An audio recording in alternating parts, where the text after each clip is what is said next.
네, 이번에는 주요 사건, 사고들 허주연 변호사와 짚어보겠습니다. 안녕하십니까? 어서 오세요. 네, 먼저 지금 부천 전통시장에서 발생한 화물차 사고부터 좀 보겠습니다.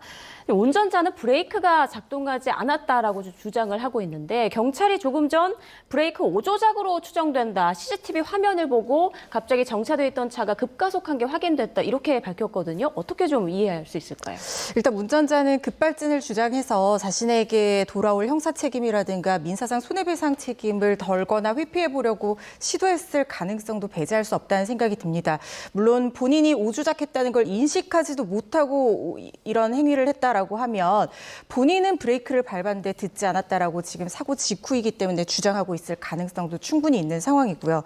그렇지만 이 급발진이라는 게 인정되는 것이 상당히 어렵고 무엇보다도 형사적 책임에서 급발진이 인정된 사례는 우리나라에서 단 한 건도 없었습니다. 네. 민사적 손해배상 청구에서도 대법원까지 계류가 됐던 사건이 하나 있었는데 최근에 그러니까 지난 여름에 대법원에서 판단이 나와서 민사상 손해배상 사건에서도 급발진을 인정을 하지 않은 결과로 이어졌거든요. 그렇기 때문에 이번 사건에서도 경찰이 이렇게 여러 가지 수사를 하기도 전에 오조작일 가능성까지 언급하고 있는 것만큼 오조작일 가능성에 대한 증거 자료들이 수사기관에서 이미 지금 단계에서도 어느 정도 확보가 됐다고 우리가 추정을 해볼 수가 있어서요. 오조작일 가능성, 그러니까 급발진이 아닐 가능성이 훨씬 더 높아 보인다라는 생각이 듭니다. 네. 만약에 오조작일 경우에 운전자에게 적용되는 혐의는 대체 뭡니까?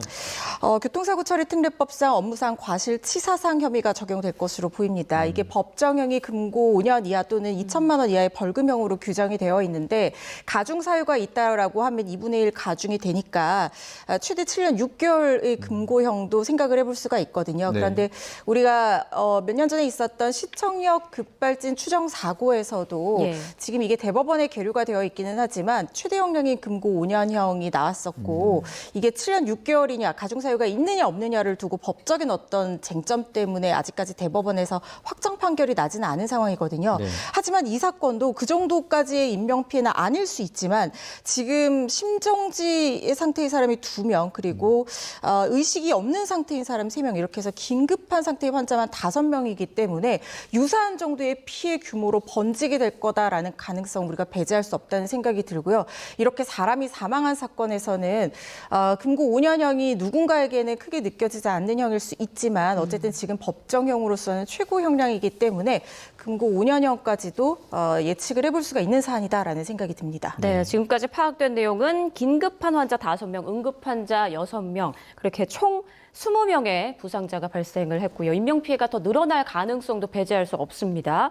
자, 이 정도 피해 규모라면 운전자 구속영장 발부 가능성 어떻습니까? 매우 크다고 전망을 하고 있습니다. 일단 아직까지 본인이 급발진을 주장을 하면서 이 혐의를 부인하는 듯한 태도를 취하고 있는 데다가 피해의 정도가 상당히 크기 때문에 형량 자체도 높이 선고될 가능성을 예측을 할 수 있는 상황이기 때문에 이는 곧 도주의 우려로 이어지기 쉽습니다. 그래서 구속 가능성은 매우 높다고 보고 있습니다. 네. 일단 뭐 사고가 발생한 지 얼마 안 돼서요. 저희가 또 경찰 조사를 좀 지켜보도록 하겠습니다.